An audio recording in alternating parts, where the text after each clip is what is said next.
कहते हैं कि ग्रेट वॉल ऑफ चाइना दुनिया का एक ही ऐसा अजूबा है जो स्पेस से दिखाई पड़ता है। अब उस लिस्ट में तो और अजूबे जुड़ गए हैं। How sweet. हाँ।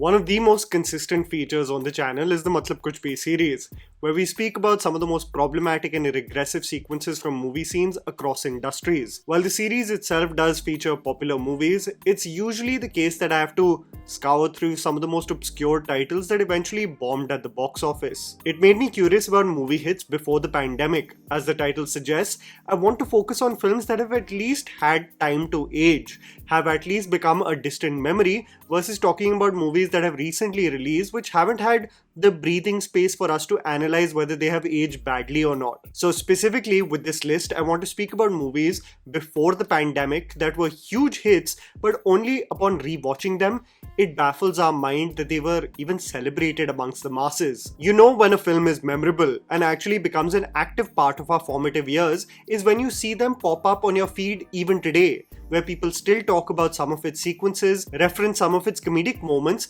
anything that makes you feel like its box office performance was justified. But there are movies which you reflect on and conclude that you just don't understand why it was celebrated. This is something that I especially struggled with a movie like Son of Sardar, a movie that upon rewatch for the life of me, I couldn't understand how or why it was such a big hit and deserves a sequel. But hey, sometimes you just gotta raise your hands and conclude, I don't get it, but you do you. I would love to know from all of you, what are the movie hits that you believe that have aged like milk?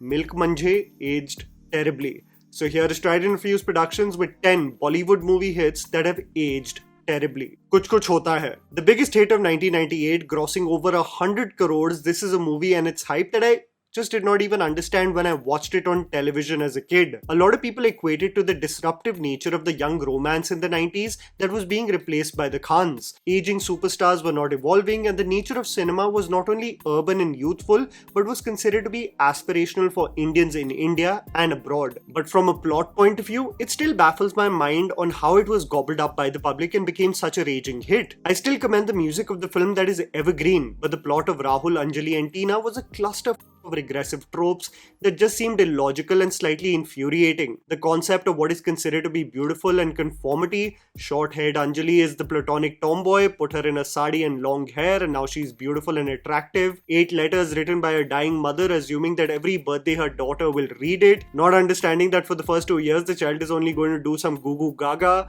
The convenience of pyar ek baar hota hai, shaadi ek baar hoti hai speech given by Rahul while casually breaking his own rules and a green flag like Aman being rejected for no fault of his. All of it was rather silly and quite frankly dumb. I just never found it sweet or funny. In this regard, K3G's recall value is far superior than this film. Dhoom 3. An all-time blockbuster grossing over 500 crores in revenue. I still remember that I was in first year of college and when this came out, I was absolutely pumped to see what Aamir Khan would be capable of as an antagonist in this film. I mean, the highlight of all the Dhoom films was the manner in which each villain of the installment left an impression, sometimes even stealing the show from the duo of Jay and Ali. The film was a massive blockbuster, but I categorically remember face-palming through the film, becoming another reminder that bigger the scale does not mean better storytelling. Again, I believe beyond the music, the film has absolutely no recall value. Aamir Khan presents a very hammy performance as the twins, themes that straight up seem like an extension of Christopher Nolan's Prestige.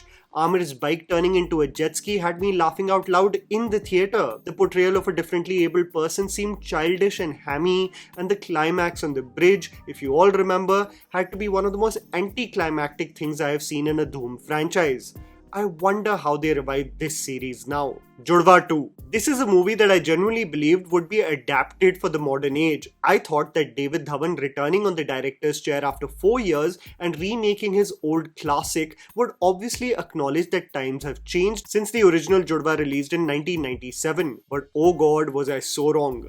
Grossing over 200 crores, this movie was absolute torture. Twins that are telepathically connected, having reflex action disorder. They find it hilarious to spank butts and kiss women without their consent. The reactions of both the women are of shock, of course, but followed by ultimately falling in love. The gags consistently objectify the women, are coupled with random action set pieces across Mumbai and London, and silly villains that I just couldn't care about. Again, the film had two things going for it: an energetic performance by Varun Dhawan and some great dance numbers, but its writing was so juvenile and dumb, its massive success still shocks me to this day. Happy New Year. This is probably one of the weakest Shah Rukh Khan films and hands down the worst Farah Khan film. The run, however, of the actor and star was so good at this point that even a mediocre film like this grossed over 300 crores. This is a film that can be best described as khichdi, a music and dance film with sprinkled forced patriotism and a bloody heist also to top it all. The very fact that such a terrible dance troupe even progressed through the competitions irked me to no extent. Even though they manipulate their way for the most part, even their last performance is such an embarrassment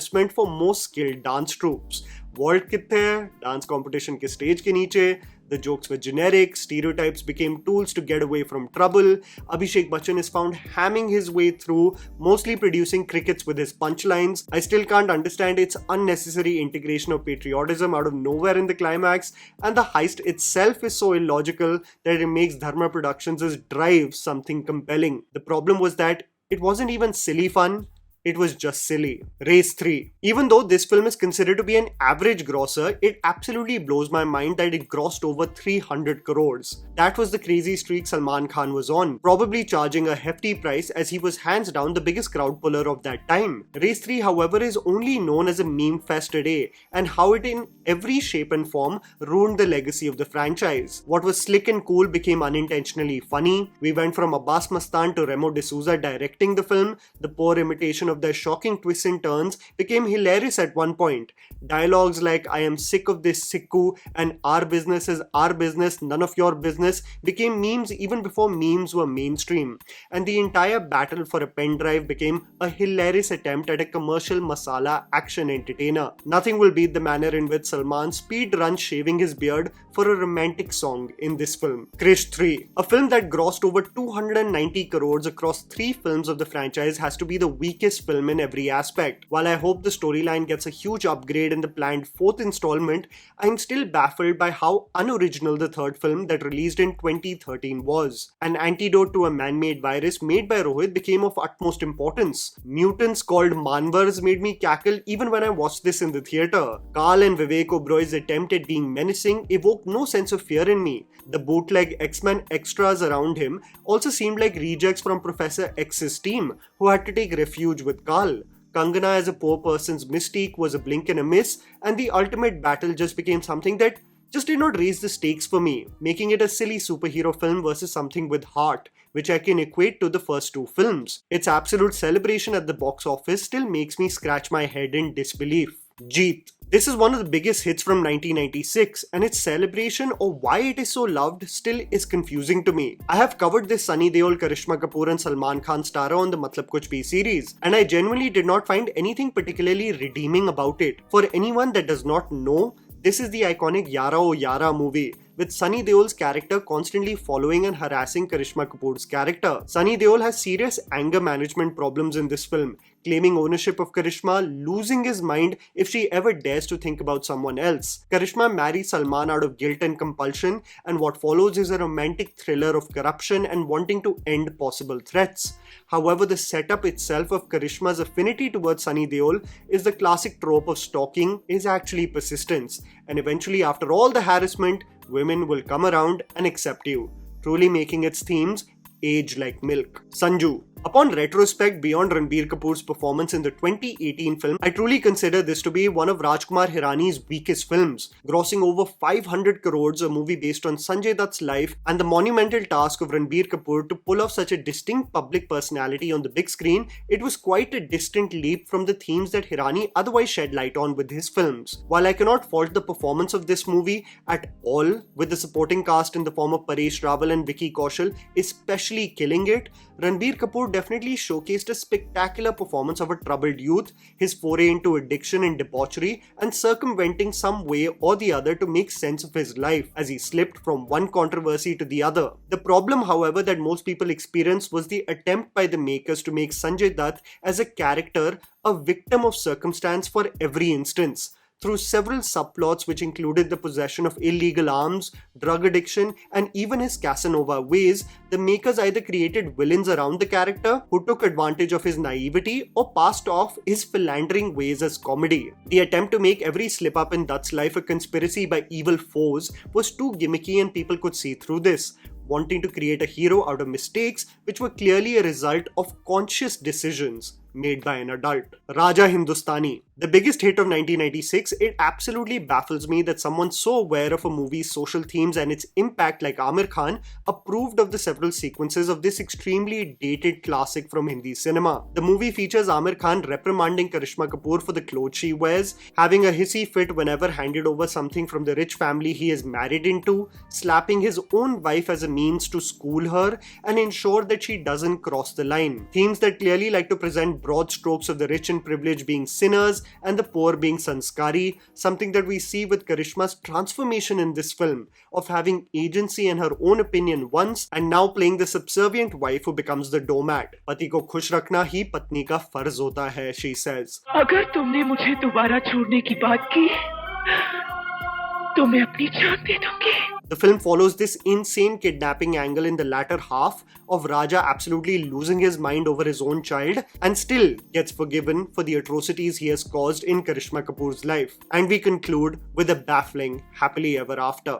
Grand Masti. It's insane to me that the era of comedies has returned with Houseful 5, and while it is crawling its way to recover its humongous budget, 12 years ago Indra Kumar directed the sequel Grand Masti that went on to become a super hit, grossing over 130 crores. The film is a travesty in every regard. Male infidelity is treated like a joke, women and their assets are constantly in the frame and the gags revolve mostly around them. The college reunion of the friends in Sluts College, Sri Lalchand University of Technology and Science. The principal of the college in this film, if he ever sees romance on campus, he hangs people on a tree and shames them. In one sequence, hanging Suresh Menon and making fun of the size of his.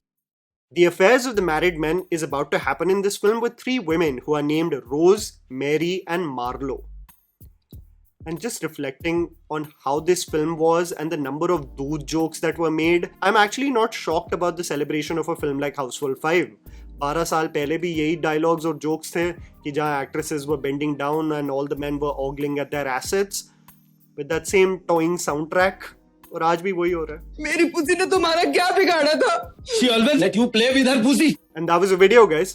Write down in the comments below what you think are some Bollywood hits that have aged like milk, meaning that they have aged terribly. Please don't forget to follow me on Instagram. The handle's right in front of you. Follow me at JammyPants4. Also, please support us by smashing the like button and subscribing to our channel for weekly content ahead. Thank you for watching.